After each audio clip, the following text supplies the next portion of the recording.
In today's video, I'm going to teach you how to find and replace across files in Dreamweaver. First, let's begin by opening Dreamweaver on your computer. This is our starting point for all the magic to happen. Take a moment to let the application load fully. Once you're in, you'll find yourself in a familiar workspace. Now navigate to the Edit menu located at the top of the screen. From there, select Find and Replace. This tool is incredibly powerful because it allows you to make changes across multiple files in one go. This step is crucial as it sets the stage for what we're going to do next. In the Find box, you'll want to type the text you are searching for. For example, if you're looking to update website links, you might enter oldwebsite.com. Make sure you type it exactly as it appears in your files. Attention to detail here can save you from potential errors.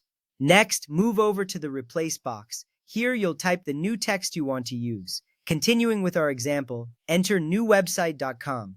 This ensures that every instance of the old text is updated with the new one. This little step can save you a lot of time later on. Under the Find In section, choose the option Entire Current Local Site.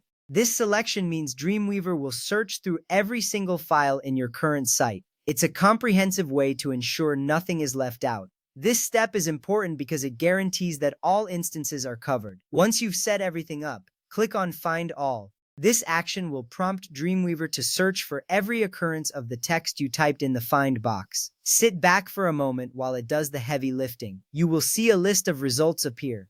Reviewing these results is a crucial step. It allows you to verify that Dreamweaver has correctly identified all the instances you intend to replace. After reviewing, you can confidently click on Replace All. This command tells Dreamweaver to replace every instance of the old text with the new one across all files. You will see a confirmation appear, reassuring you that the task is complete. Finally, confirm the changes. This step is your last chance to ensure everything looks as it should.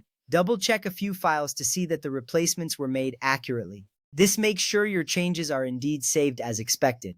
And there you have it. You've successfully completed a find and replace operation across multiple files in Dreamweaver. This process not only saves you time, but also minimizes the risk of errors that might occur with manual editing. Thank you for joining me today, and remember, mastering these tools will make your web development work much more efficient.